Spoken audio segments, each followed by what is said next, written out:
first met Dean in New York. I was a young writer trying to take off. With the coming of Dean Moriarty began the part of my life you could call my life on the road. Getting to know the poets of the generation that Kerouac was from, the Beat generation, was fundamental. This was a 5 years research, intermittently, but yet a 5 years effort. And it ultimately informed the kind of structure that we should have. We learned a lot from, again, the real life characters, but we also realized, that the book couldn't be transformed into a classical, 3-act piece structure like you have in most traditional narratives. And on the opposite, it had to be built in layers in a very impressionistic manner. Now, every one of these layers had to bring a different quality. I've been involved with adaptations before, and sometimes I can be very obsessive with lines. You get very attached to things when you read a book, and you want it to come across in the film. And I think the most true way to do this was to forget it and really stumble upon those lines. And the moments need to be found naturally. It's strange. Kerouac's writing style obviously is very much like jazz. It moves, it bounces, it breathes. You don't really know where it's going. And we were able to spend 4 weeks learning everything we possibly could, and basically to the point where we could forget it and try to find it naturally. And the movie also doesn't, the structure is so, it doesn't have a structure. There's no beginning, middle, it is a journey. And I think if we were too scared, or if Walter was scared of people's reactions, people are very used to seeing the same thing, and I'm so glad that he did not conform to that. It really breathes. I wish Dean wasn't so crazy now. You could be wishing that the rest of your life. I just want a house. Baby. Something normal. He set out to not necessarily fit every scene from the book into a film.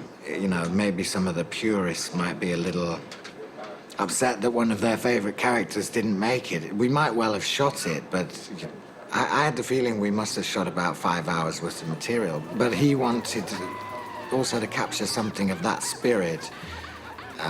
So it was very fast and loose a lot of the time. It was a low-budget film, so you have to be on your toes. And there would be days when, in theory, it was a day off, but there were very few of those, actually, because it was a full program of trying to learn or improve typewriting techniques and things like that, or it was suddenly better weather on the Sunday than it had been on the Thursday.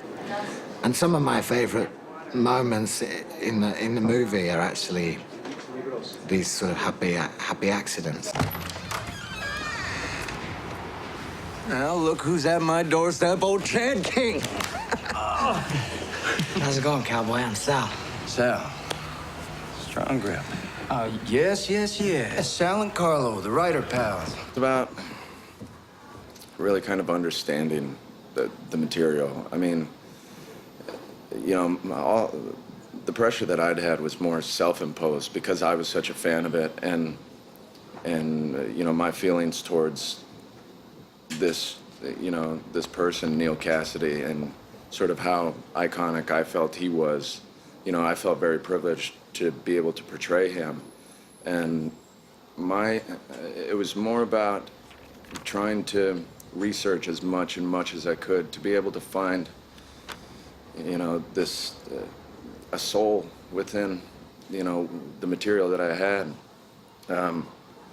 I'd had his book, The First Third, which I'd read multiple times. I mean, we have On the Road. There's materials in other sources, like Visions of Cody, where you can get, Jack's book, he's Cody Pomeranian. You can see another side of him within that. But then there's the Book of Letters, which are very personal. And when you have a 250-page book of somebody's letters that they've written to so many different people, you get such a sense of a character.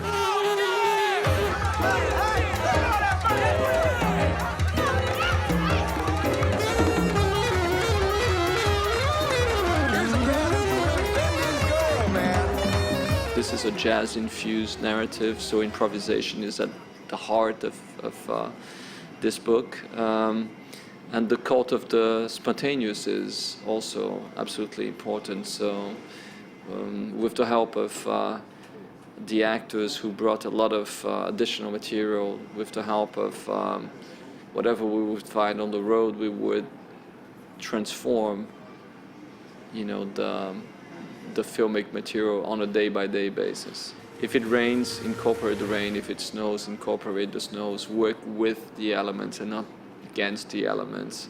But also have an eye for what's on the margins of the road, because it's sometimes it's way more interesting than what's on the very center of the road. Appreciate the lift.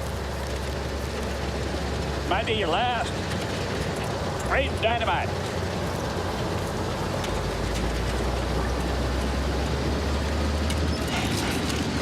You looking for that toe? They amputated it this morning.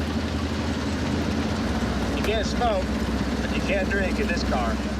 We were allowed to know things about these people in reality that most people just don't know. And I think it really humanizes Mary Lou. It makes her much more of a whole character in the book. I think it's kind of in the movie rather than the book. It's a mixture between what happened in real life and the scroll and the novel, and I think that there's a very hefty link between the two boys. They can love each other truly because of her. There is something, you know, it's a grand statement, I know that. It's a lot to say, but I do believe it. And we came to realize that all together, and I think that we would both, all of us, we would jump right off this building for each other, and I think it shows. To the old man. Yeah. To the good, old, dead, demented men we love. All of these characters, they live everything on the flesh and not vicariously. They try to redefine the future in a moment where everybody tells you that this is not possible anymore. And they also lived in a moment where the culture of fear was very present. And we've been through all of those elements very recently. So the book has somehow acquired a synchronicity with the present times that is quite striking. I think when you really know you've worked with someone great is when you've been led to this place and you suddenly find yourself sort of trying to you can kind of you feel like you've discovered it together, yet there's no way. He was so aware of what he was doing. Do you know what I mean? It's like you look up and go, oh my gosh, how did you do that? Do you know what I mean? And also just his ability to bring a group of people together. He chooses well. Like and then he lets things breathe. I mean, he believes in the spirit of this book, and that is what it felt like on set. Even though he's very diligent initially, and he knows everything there is to know. I mean, in terms of research, this guy is OCD obsessed, crazy, and forced that upon us, not unwillingly.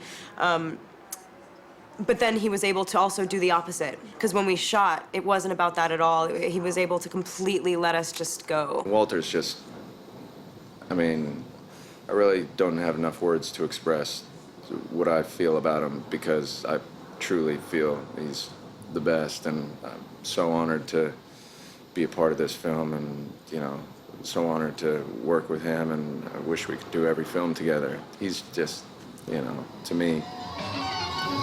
Raise our glasses. Being alive. Yeah. To living and to life.